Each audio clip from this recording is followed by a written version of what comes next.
اور مزید لطف کی بات بتاؤں، یہ تو یقین آپ کا کامل ہو گیا کہ آپ یہاں درود پڑھیں اور سرکار وہاں پہ سنیں، لیکن مزید لطف کیسے آئے گا؟ وہ ایسے آئے گا اس طرح آپ کا جو یقین ہے وہ کامل ہوگا کہ آپ یہاں درود پڑھیں، کہاں؟ محفل میں بیٹھے نا، تو آپ یہاں درود پڑھیں اور سرکار یہیں پہ آ کے سن لیں، تو آپ اس یقین سے درود پڑھیں کہ وہاں تو وہ سنیں گے ہی، لیکن کہیے کہ سرکار ہم نے اتنی محبت آپ سے کی، اتنی عقیدت آپ سے رکھی، اتنا یقین آپ پہ رکھا، اور ہمارا یقین اتنا کامل ہو گیا کہ ہمیں پتہ ہے کہ ہم یہیں پہ درود پڑھیں گے اور آپ وہاں سے یہاں آ کے ہمارا درود سنیں۔ تو تمام احباب زبان کے تالوں کو کھول کر اور شیطان کی کمر کو توڑ کر اور سینے کی پوری طاقت، پوری قوت کے ساتھ اپنے آقا و مولا کی بارگاہ میں اس طرح سے درود و سلام کا نذرانہ پیش فرمائیں کہ جب غلام درود پڑھتا ہے نا تو رب ثواب دیتا ہے، جب غلام درود پڑھتا ہے نا تو رب سلام دیتا ہے، اور جب غلام سلام پڑھتا ہے تو سرکار جواب دیتے ہیں۔ تو آپ سے گزارش ہے کہ جو لوگ اس محفل پاک میں موجود ہیں وہ مجھے اپنے ہونے کا ثبوت بھی دیں کہ وہ یہاں پہ موجود ہے۔ اگر آپ کے جسم یہاں پہ ہے نا تو آپ کے ذہن، آپ کے دل یہیں پہ ہونے چاہیے۔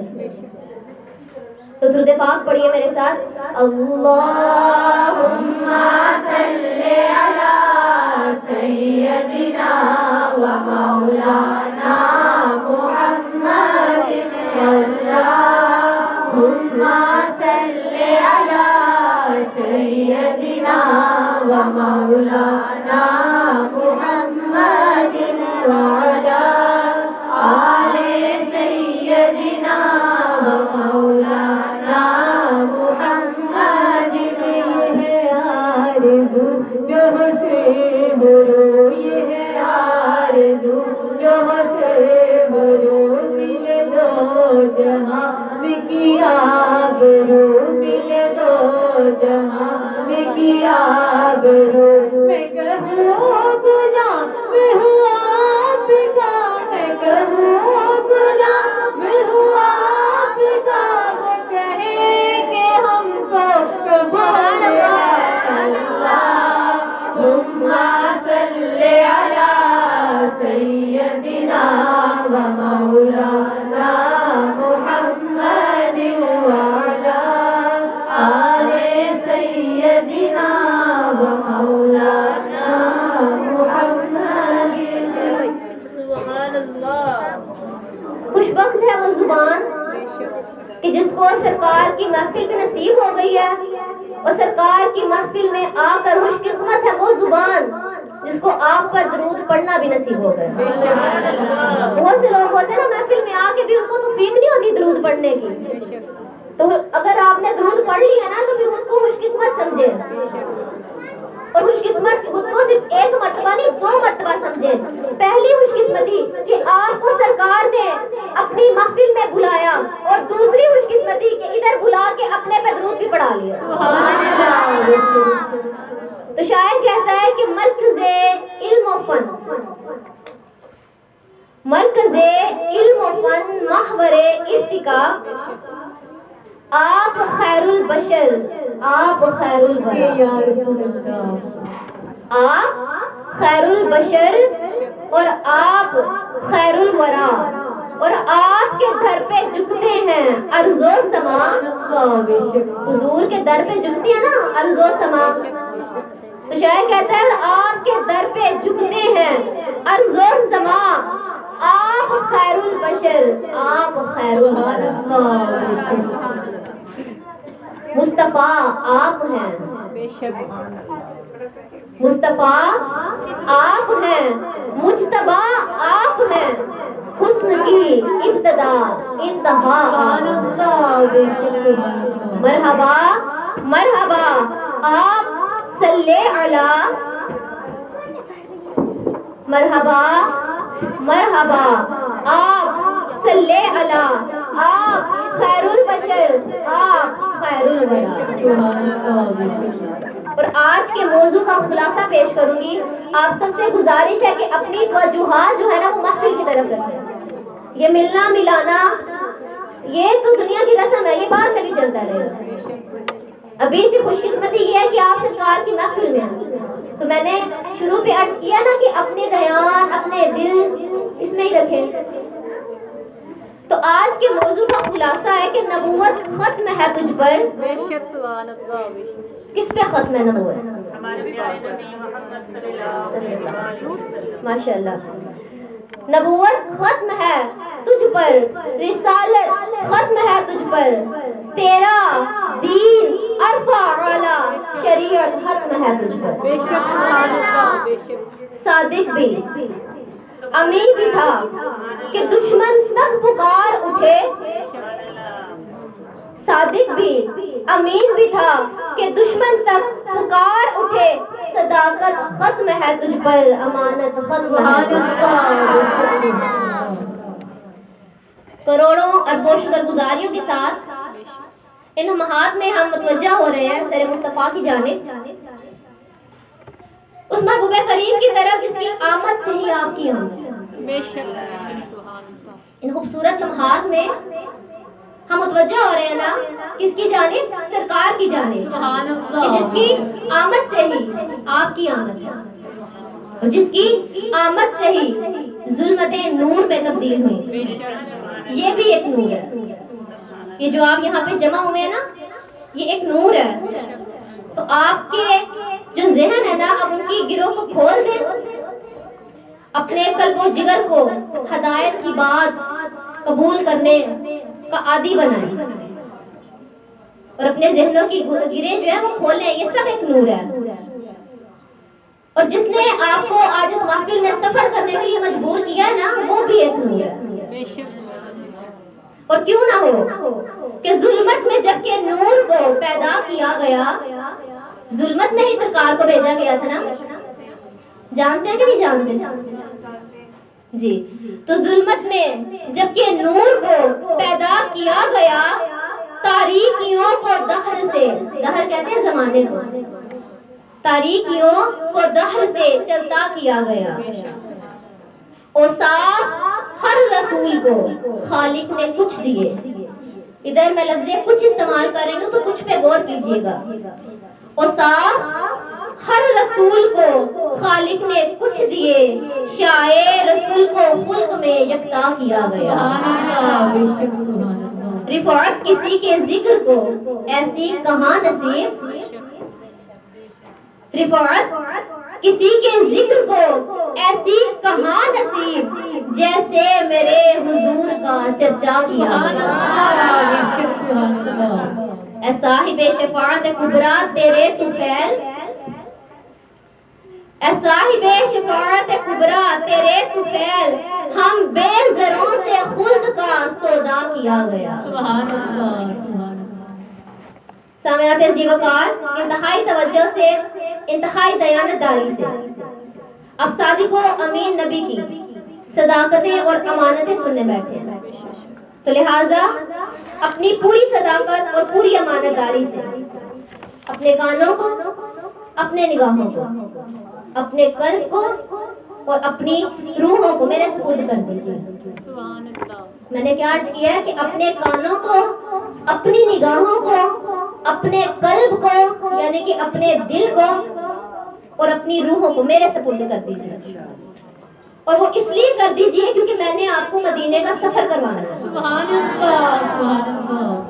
تو آپ کی جو ساری توجہات ہیں وہ محفل کی طرف ہونی چاہیے. تو میں نے کہاں کا سفر کروانا ہے آپ کو؟ جی مدینے کا. تو کرنا کس نے ہے؟ تو اللہ نے اپنے نبی کو بے شمار ایسے فضائل اور کمالات عطا فرمائے جن میں کوئی دوسرا آپ کا ہمسر نہیں ہے. رب کریم نے جو 1,24,000 کم و بیش انبیاء بھیجے, ہر ایک کو کوئی نہ کوئی فضیلت عطا کی. اور امت محمدیہ کے دیوانوں سنو, تمہارے نبی کی شان کیا ہے؟ ہمارے نبی کی شان کیا ہے؟ وہ سارے انبیاء کے فضائل، سارے انبیاء کی شانیں اور سارے انبیاء کو جو فضیلتیں دی گئیں ان کا مجموعہ بنا کر محمد کی ذات میں رکھ دیا۔ مطلب کیا ہے؟ ہر نبی کو فضیلت ملی، ہر نبی کو مرتبہ ملا، ہر نبی کو مقام ملا، ایسے ہی ہے۔ تو ہر نبی کو حیثیت ملی، ہر نبی کو بلندی ملی، ہر نبی کو وقار ملا، ہر نبی کو خوشحالی ملی، ہر نبی کو کامیابی ملی۔ تو پھر سارے انبیاء کے فضائل اور خوبیوں کو، انعامات کو، عنایات کو، نوازشات کو جس گلدستے میں جمع کر سکتے ہیں نا، ان تمام چیزوں کو جس گلدستے میں جمع کر سکتے ہیں اسی کا نام آمینہ کا لال ہے، اسی کا نام آمینہ کا لال ہے، اسی کا نام عبداللہ کا نور نظر ہے، اسی کا نام مکے کا در یتیم ہے، اسی کا نام سید الانبیاء ہے۔ وہی معزز ہے، وہی مکرم ہے، وہی اعلیٰ ہے، وہی عرفہ ہے، وہی کامل ہے اور وہی مکمل۔ یہ ساری چیزیں مل کر محمد رسول اللہ کی ذات بنتی ہے۔ اور آپ کو معلوم ہے کہ یہ جو محمد رسول اللہ صلی اللہ علیہ وآلہ وسلم، یہ جو آمینہ کے لال ہیں، ان کو جب تیار کیا گیا تو ان کی تیاری میں کیا کیا چیزیں تھیں؟ تو سنیے پھر، ان کی تیاری میں آدم کا خلق رکھا گیا، ان کی تیاری میں نوح کا جوش تبلیغ رکھا گیا، ان کی تیاری میں اسرائیل کا اثار رکھا گیا، انہی کی تیاری میں اسحاق کی رضا رکھی گئی، انہی کی تیاری میں داؤد کی آواز عطا کی گئی، قیوم کا صبر دیا گیا، یونس کی عطاعت بخشی گئی، الیاس کا وقار دیا گیا، یوسف کا حسن عطا کیا گیا اور سلیمان کی سیاحت عطا کی۔ وَرَفَعْنَا لَكَ ذِكْرَكَ وَرَفَعْنَا لَكَ ذِكْرَكَ، جہاں کے سارے کمالات تجھ میں ہیں، جہاں کے سارے کمالات تجھ میں ہیں۔ وَرَفَعْنَا لَكَ ذِكْرَكَ، پر تیرے کمالات کسی میں نہیں مگر دو چار۔ جی معجزات کو دیکھیے، دیکھتے ہیں معجزات کو دیکھیے تو آپ پکار اٹھیں گے کہ جو ڈنڈا مار کر پتھر سے پانی نکال دے وہ نبی ہوتا ہے، جو ایڑی مار کر پانی نکال دے وہ نبی ہوتا ہے، جس کی ایڑی رگڑنے سے شفا کا چشمہ جاری ہو جائے وہ نبی ہوتا ہے۔ اور سنیے، جس کی پانچوں انگلیوں سے پانی کے چشمے جاری ہو جائے نا وہ خاتم النبیین ہوتا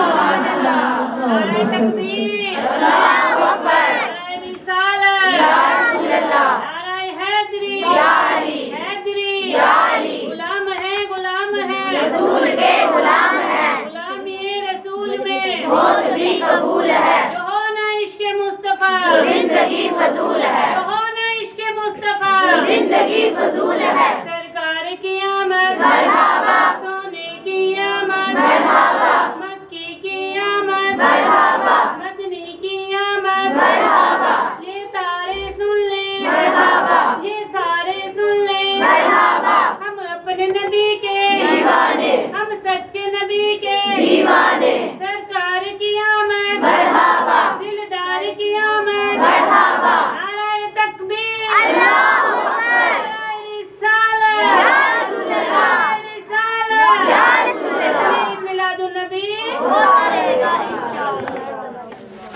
تو عزیزات محترم، کیا آخری جملہ لیا آپ نے، کیا محفوظ کیا آپ نے کہ جس کی انگلیوں سے پانی کے چشمے جاری ہو جائیں وہ خاتم النبیین ہوتا ہے۔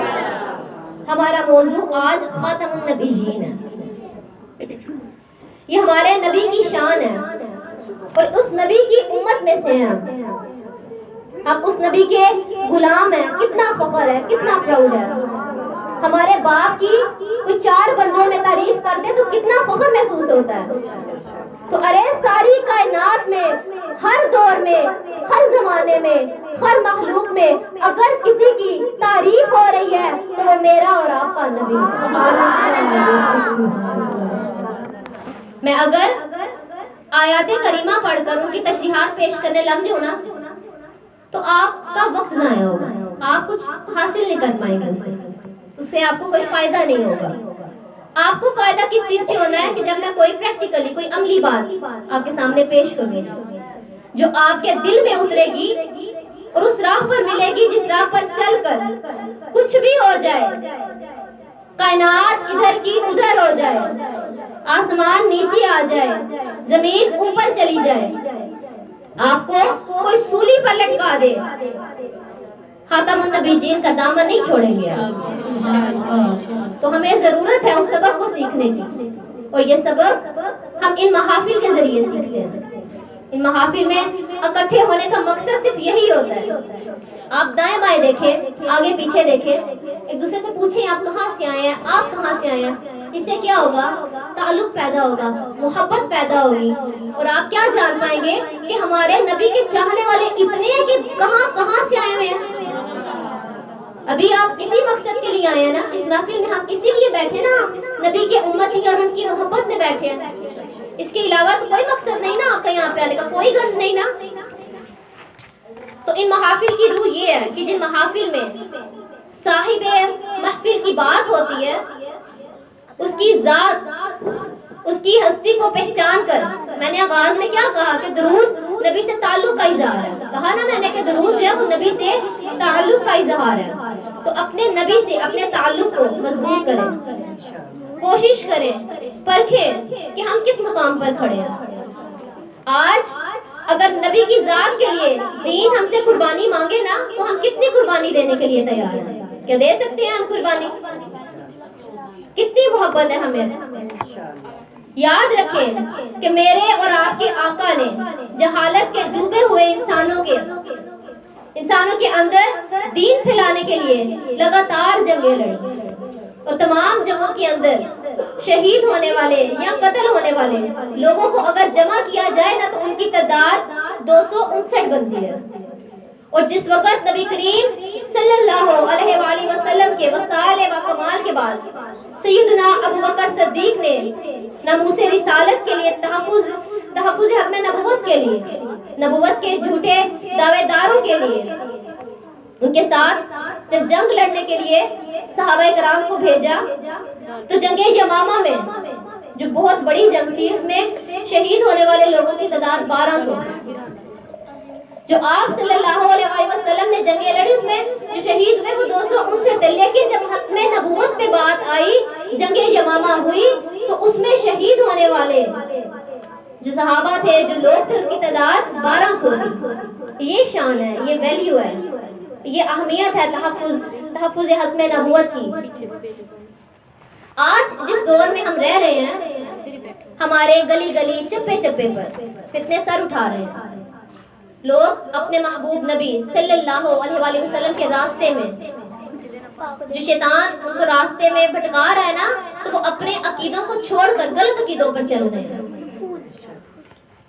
تو نبی کریم صلی اللہ علیہ وآلہ وسلم نے فرمایا کہ اے میری امت، جب ایسا زمانہ آ جائے کہ فتنے سر اٹھانے لگے اور بدعتیں ظاہر ہونے لگے، تو میرے صحابہ کو گالیاں دینے والے پیدا ہونے لگے، تو پھر یہ ہر عالم کی ذمہ داری ہو جائے گی کہ اپنے علم کا اظہار کرے اور لوگوں کو ان فتنوں سے اور بے رہروی سے بچا کر واپس مصطفیٰ کریم صلی اللہ علیہ وآلہ وسلم کے قدموں میں لے آئے۔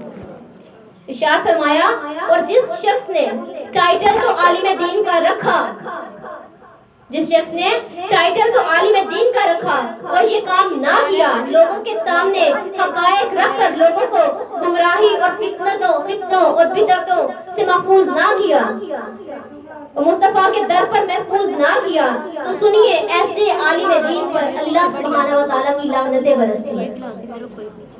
اللہ اس پر لعنت کرتا ہے اور فرشتے بھی اس پر لعنت کرتے ہیں، اور تمام لوگ اس عالم دین پر لعنت کریں گے جو لوگوں کو سیدھی راہ کی طرف نہیں چلائے گا۔ فرمایا ایسا عالم دین جو اپنی یہ ذمہ داری پوری نہیں کرے گا، رب کریم نہ اس کی نماز قبول کرے گا، نہ فرض قبول کرے گا اور نہ نفل قبول کرے گا۔ ہم ساری زندگی کب تک اس بات پر بحث کرتے رہیں گے کہ میلاد میں جانا چاہیے کہ میلاد میں نہیں جانا چاہیے، محفل کرنی چاہیے کہ محفل نہیں کرنی چاہیے؟ میں نے پچھلے سال بھی عرض کیا تھا کہ لوگ پوچھتے ہیں نا کہ کہاں لکھا ہے کہ میلاد کریں، تو میں نے کہا تھا کہ لکھے ہوئے کی کمی نہیں ہے، علماء حضرات جو ہیں وہ لکھے ہوئے کا انبار لگا دیں۔ اب ان باتوں سے آگے آئیے کہ میلاد کریں کہ میلاد نہ کریں، یہ باتیں بہت پرانی ہو چکی ہیں، ان کے جوابات لکھ لکھ کر اور دے دے کر عالم حضرات تھک چکے ہیں، علماء نے اپنی زندگیاں اس کام میں صرف کر دی ہیں۔ اب وقت ہے لوگوں کے ایمان بچانے کا، لوگوں کے عقیدے مضبوط کرنے کا، اپنے آگے آنے والی نسلوں کو نبی کریم صلی اللہ علیہ وآلہ وسلم کے منصب اور آپ کی ذات کے بارے میں بتانے کا کہ آپ کی ذات کیا ہے، آپ کی شان کیا ہے، آپ کا منصب کیا ہے۔ سامعات محترم، میں نے عرض کیا کہ اس کام کے لیے جب تک ہماری نس نس میں مصطفیٰ کی محبت رچ بس نہیں جائے گی نا، اس وقت تک ہم اپنے عقیدے نہیں بچا سکیں۔ اب بہت سے لوگ یہ سوچ رہے ہوں گے کہ عقیدہ کسے کہتے ہیں، تو عقیدہ کیا چیز ہوتی ہے؟ یاد رکھیے کہ عقیدہ جو ہے نا وہ کسی کو بتانے کے لیے نہیں ہوتا، عقیدہ کسی کو بتانے کے لیے نہیں ہوتا، عقیدہ کسی کی ضد میں اختیار نہیں کیا جاتا کہ آپ کا یہ عقیدہ ہے تو بھائی ہم یہ عقیدہ رکھتے ہیں، نہیں، ایسا نہیں ہے، ایسا ہرگز نہیں ہے۔ یاد رکھیے کہ عقیدہ دین کی وجہ سے ہوتا ہے، اور رسول اللہ کریم صلی اللہ علیہ وآلہ وسلم کو قیامت کے روز آپ کو جواب دینا ہوگا کہ ہم دنیا میں کس عقیدے پر تھے۔ اپنے جوابات تیار کر کے رکھیے گا کہ ہم کس طرح سے اپنی زندگیاں گزار کے آئے ہیں۔ اللہ پاک نے حضور نبی کریم صلی اللہ علیہ وآلہ وسلم کی ذات مقدسہ کو شان نورانیت بھی عطا کی اور شان بشریت بھی عطا کی۔ حضور نور بھی ہیں اور حضور بشر بھی ہیں، اور شان بشریت عطا کرنے کی حکمت یہ تھی کہ پیارے محبوب تم پیکر بشریت میں میرے بندوں سے کلام کرو، پیکر بشریت میں میرے بندوں سے کلام کرو تاکہ میرے بندوں کو گفتگو کرنا آ جائے۔ تم پیکر بشریت میں انسانوں کے اندر چلو تاکہ میرے بندوں کو چلنا آ جائے۔ تم پیکر بشریت کے اندر بازاروں میں تجارت کرو تاکہ میرے بندوں کو لین دین آ جائے۔ تم اس معاشرے میں رہ کر شادی بھی کرو تاکہ میرے بندوں کو یہ بھی معاملات آ جائے، تمام معاملات سمجھاؤ، میرے بندوں کو قتال کرنا بھی آ جائے۔ تم عبادت بھی کرو، تمہیں پیکر بشریت میں سجدہ ریز ہوتا دیکھ کر میرے بندوں کو سجدہ کرنا بھی آ جائے۔ تم میرے حضور آہذاری بھی کرو تاکہ میرے بندوں کو میرے حضور آنسو بہانا بھی آ جائے، اور اسلام صدا دے تو اپنی اولاد کو بتانے کربلا میں قربان کرو تاکہ میرے بندوں کو راہ حق میں اپنی اولاد قربان کرنا بھی آ جائے۔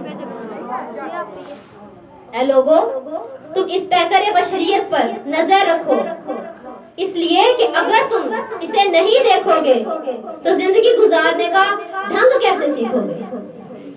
اگر تم نبی کو نہیں دیکھو گے ایسا کرتے ہوئے تو اپنی زندگی گزارنے کا ڈھنگ کیسے سیکھو گے؟ سونے جاگنے کا ڈھنگ کیسے سیکھو گے؟ تمہیں طرز زندگی کیسے آئیں گے؟ تمہیں آداب زندگی کیسے آئیں گے؟ تمہیں آداب بندگی کیسے آئیں گے؟ تم فتح یاب کیسے ہوگے؟ تم معاملات کیسے نپٹاؤ گے؟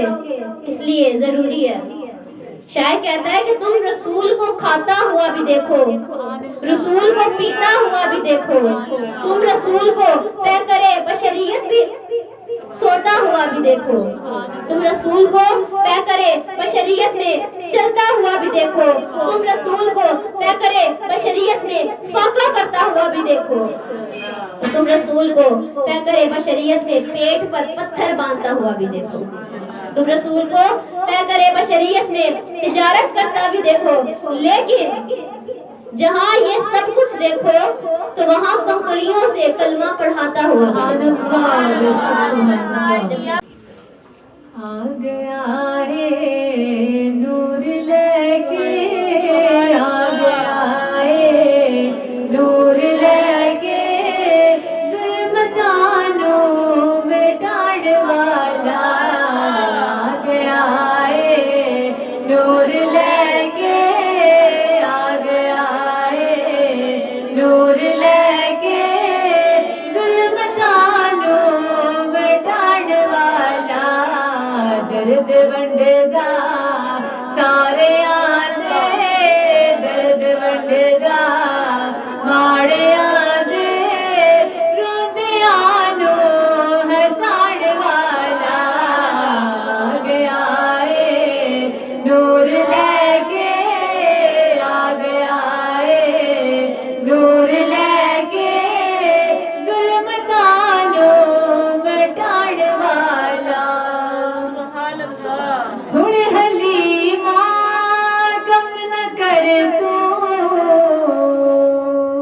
بن گئی ہے تاجور تو بن گئی ہے تاجور تو تیرے گھر وچ آ گیا ہے تیرے گھر وچ آ گیا ہے تیرے دکھڑے مٹاڑ والا بدل رحمتاں دا چار سارے جگت سونا آیا بدل رحمتاں دا چار سارے جگت سونا آیا آمد مصطفیٰ مرحبا مرحبا آمد مصطفیٰ مرحبا مرحبا آمد مصطفیٰ مرحبا مرحبا اے غلاماں بات ٹھیک ہے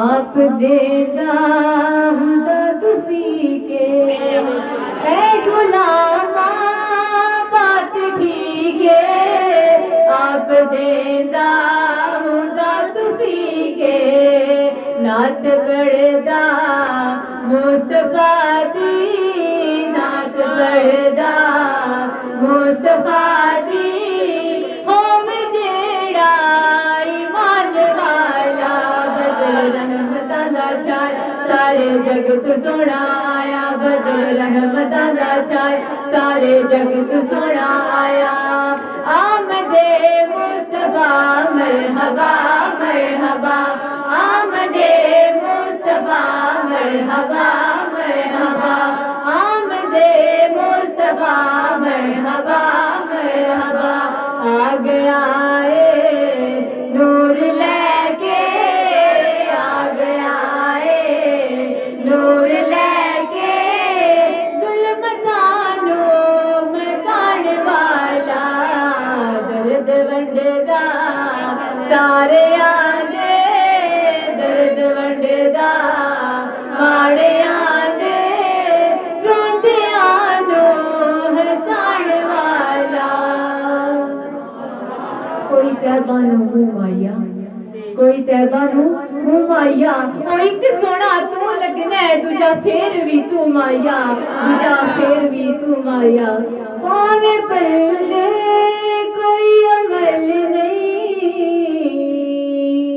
غم نہ کرے تو کوئی گل نہیں پاوے پلے کوئی عمل نہیں غم نہ کرے تو کوئی گل نہیں غم نہ کرے تو کوئی گل نہیں میرے سر تے اے فاروقی میرے سر تے اے فاروقی لاج میری نبھاڑ والا بدل رحمتاں دا چار سارے جگت سونا آیا بدل رحمتاں دا چار سارے جگت سونا آیا آمد مصطفیٰ مرحبا مرحبا آمد مصطفیٰ مرحبا مرحبا آمد مصطفیٰ مرحبا مرحبا آ گیا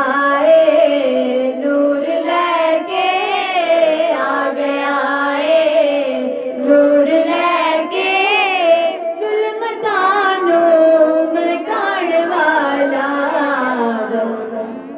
درد ونڈدا ماڑیاں دے درد ونڈدا ماڑیاں دے روندیاں نوں ہساڑ والا آمد مصطفیٰ مرحبا مرحبا آمد مصطفیٰ مرحبا مرحبا آمد مصطفیٰ مرحبا مرحبا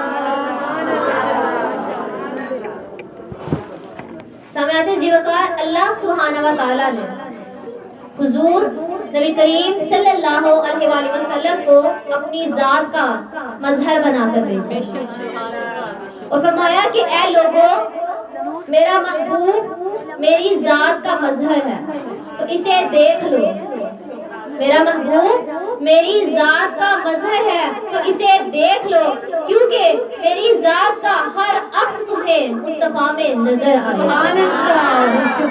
اس لیے کہ اگر تم میرا علم دیکھنا چاہتے ہو تو مصطفیٰ کے علم کو دیکھ لو.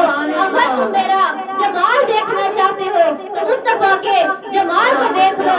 اگر تم میرا کمال دیکھنا چاہتے ہو تو مصطفیٰ کے کمال کو دیکھ لو. اگر تم میرا قہر و غضب دیکھنا چاہتے ہو تو مصطفیٰ کے جلال کو دیکھ لو. اگر تم میری قدرتوں کو دیکھنا چاہتے ہو تو مصطفیٰ کی عظمتوں کو دیکھ لو. اگر تم میری رحمتوں کو دیکھنا چاہتے ہو تو مصطفیٰ کے تبسم کو دیکھ لو. اگر تم میرے عرش کے جلوے دیکھنا چاہتے ہو تو مصطفیٰ کے قدموں کے تلے. اگر تم میرے عرش کے جلوے دیکھنا چاہتے ہو تو مصطفیٰ کے قدموں کے تلوے دیکھو. اگر تم میرا قرب دیکھنا چاہتے ہو تو مصطفیٰ کے قدموں سے لپٹ کر دیکھو. اگر تم میری برکتوں کا خزینہ دیکھنا چاہتے ہو تو آؤ محمد مصطفیٰ صلی اللہ علیہ وسلم کا مدینہ دیکھو. اگر تم میری برکتوں کا خزینہ دیکھنا چاہتے ہو تو آؤ مصطفیٰ کا مدینہ. اگر تم میری خلقت دیکھنا چاہتے ہو تو مصطفیٰ کی صورت دیکھ لو. اگر تم میری وسعتیں دیکھنا چاہتے ہو تو مصطفیٰ کی وسعتیں دیکھ لو. اگر تم قرآن کی صورت کو دیکھنا چاہتے ہو تو مصطفیٰ کی صورت کو اس لیے کہ میں نے قرآن کے حسن کو بکھیرا تو آیات بن گئی. قرآن کے حسن کو بکھیرا تو آیات بن گئی. جب قرآن کے حسن کو سمیٹا تو پیکر محمد بنا. جب قرآن کے حسن کو سمیٹا تو پیکر محمد بنا دیا. کائنات حسن جب پھیلی تو لامحدود تھی اور جب سمٹی تو تیرا نام رہ گیا. ہمارا ایمان ہے کہ یہ بھی قرآن ہے وہ بھی قرآن ہے. یہ قرآن لفظ ہے وہ قرآن مانا. یہ قرآن لفظ ہے وہ قرآن مانا. یہ قرآن متن ہے وہ قرآن تشریح. یہ قرآن کنایا وہ قرآن تصریح. یہ لباس کاغذ میں وہ لباس بشر میں. اس کی سطریں کالی ہیں آقا کی زلفیں کالی ہیں. اس کو دیکھنا بھی عبادت اس کو دیکھنا بھی عبادت. اس کو دیکھنا بھی عبادت اس کو دیکھنا بھی عبادت. جس نے اس قرآن کی تلاوت کی وہ قاری بن گیا. اور جس نے چہرہ مصطفیٰ کی زیارت کی وہ صحابی رسول اللہ. جس نے چہرہ رسول کی زیارت کی وہ صحابی رسول بن گیا. تو آج میں بڑے خوبصورت انداز میں لفظ میلاد کا بڑا لطیف اور خوبصورت سا معنی جو ہے وہ آپ کو سمجھاؤں گی. تو پہلے مجھے یہ بتائیے کہ لفظ میلاد میں کتنے حرف ہوتے ہیں؟ 5. کون کون سے؟ میم یہ لام الف دال. تو چلیے پھر ہم اپنا سفر شروع کرتے ہیں آگے بڑھتے ہیں. تو لفظ میلاد کے 5 حرف ہوتے ہیں میم یا لام الف اور دال. تو میلاد میں سب سے پہلے میم آتا ہے اور میلاد کی میم آپ جانتے ہیں کہ ہمیں کیا بتاتی ہے؟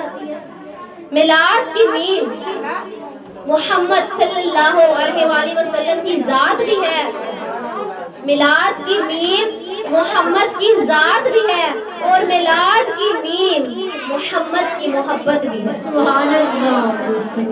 میلاد میں آ کر محمد کی ذات سے محبت کی دولت لے کر جانا. اگر آپ کو میلاد کی میم کا یہ فیض نصیب ہو جائے نا تو پھر میلاد میں آپ کا آنا بھی قبول ہے اور میلاد سے آپ کا جانا بھی قبول ہے. میم کے بعد کیا آتا ہے؟ یا. تو میلاد کی یا کے اندر کیا چھپا ہے؟ تو سنیے میلاد کی یا کے اندر اشارہ کیا ہے؟ یا میں یاد مصطفیٰ ہے.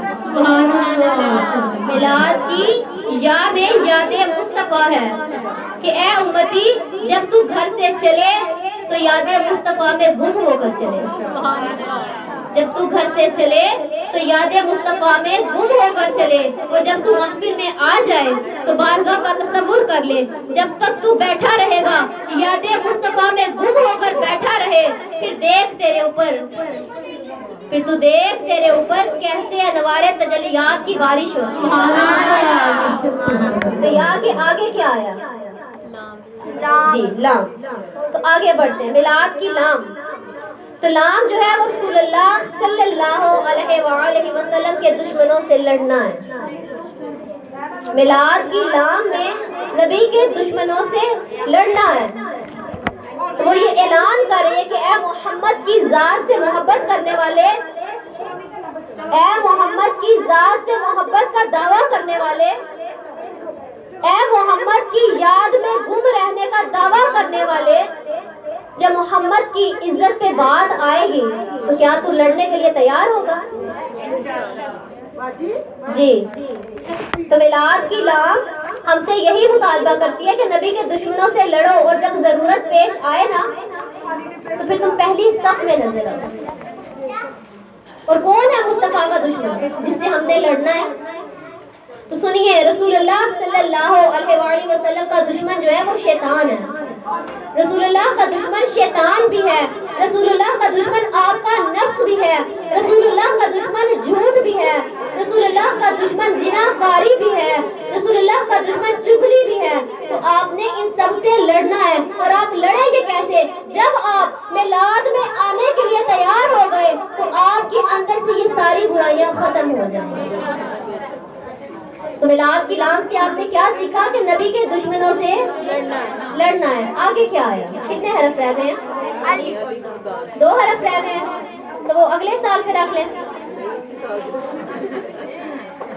اگر کہتے ہیں تو جو 2 حرف رہ گئے ہیں وہ اگلے سال پہ رکھ لیتے ہیں. اگر میں تھک گئی ہوں تو میں رکھ دیتی ہوں. آپ مجھے یہ بتائیے کہ آپ سب کو اور مجھے بھی اپنی زندگیوں کا پتہ ہے؟ تو پھر اگلے سال پہ یہ تو پھر آپ کی محبت کی بات ہوئی نا. پھر تو یہ محبت کی بات ہوئی نا. ابھی کچھ کہہ رہے ہوں گے کہ ٹھیک ہے اگلے سال پہ رکھ لیتے ہیں. تو اگر رکھ لیتے ہیں تو کیا آپ کو اپنی زندگیوں کا پتہ ہے؟ پتہ تو مجھے بھی نہیں ہے. تو پھر یہ محبت کی بات ہوتی ہے, یہ عقیدت کی باتیں ہوتی ہیں, یہ چاہت کی باتیں ہوتی ہیں, یہ ضرف کی باتیں ہوتی ہیں. ٹھیک ہے, یہ ضرف کی بھی باتیں ہوتی ہیں.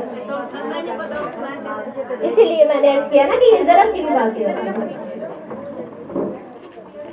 جب آپ میلاد میں آ گیا پھر تھکنا ٹھکانا کیسا؟ جب حضور سے محبت ہے تو پھر تھکنا ٹھکانا کیسا؟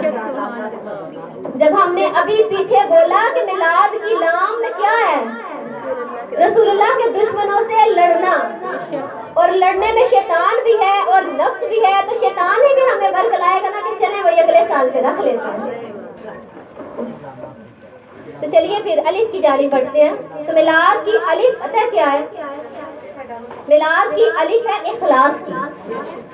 اور آپ کو یقین حاصل ہو جانا چاہیے, اخلاص ہی آپ کو توکل نصیب کرتا ہے. اخلاص ہی آپ کو تقوی نصیب کرتا ہے. اور جب اخلاص کو ہم سمجھ چکے میلاد کے اندر آ کے تو پھر جانتے ہیں کہ کیا نصیب ہوگا؟ نہیں جانتے نا. چلیے پھر سنیے. میرے مصطفیٰ کا زمانہ ہے. ایک صحابی رسول ہے, کام سے واپس آئے اپنے گھر پر, کھانے کے لیے کچھ نہیں ہے. بہت متقی, بہت پرہیزگار ہے. بیوی بھی بہت متقی, بہت پرہیزگار ہے. آپ ساری مائیں, بیٹیاں, بہنیں بیٹھی ہوئی ہیں نا, تو یہ واقعہ ذرا غور سے سنیے گا. میں یہ کوئی افسانہ نہیں سنانے لگی, نہ ہی میں یہ کوئی آپ کو ڈرامہ سنانے لگی ہوں, نہ ہی کوئی فلم سنانے لگی. ٹھیک ہے, کہ میں آپ کو مصطفیٰ کے دور کی بات سنانے لگی ہوں, اور لطف اسی میں ہے کہ آپ اس دور میں چلے جائیں. تو سنیے پھر. میرے مصطفیٰ کا زمانہ ہے, صحابی رسول ہے, گھر پر آتے ہیں, تھکے ہوئے ہیں, بھوک لگی ہوئی ہے, کھانے کے لیے کچھ بھی نہیں ہے. بیوی سے کہا کہ کھانے کے لیے کچھ ہے؟ کہنے لگی نہیں. اب آپ ان کی غیرت ایمانی بھی دیکھیے اور ان کا صبر بھی دیکھیے. انہوں نے یہ نہیں کہا کہ میں باہر سے تھکا ہوا آیا ہوں تو جو ہمسایوں سے آٹا مانگ لاؤ.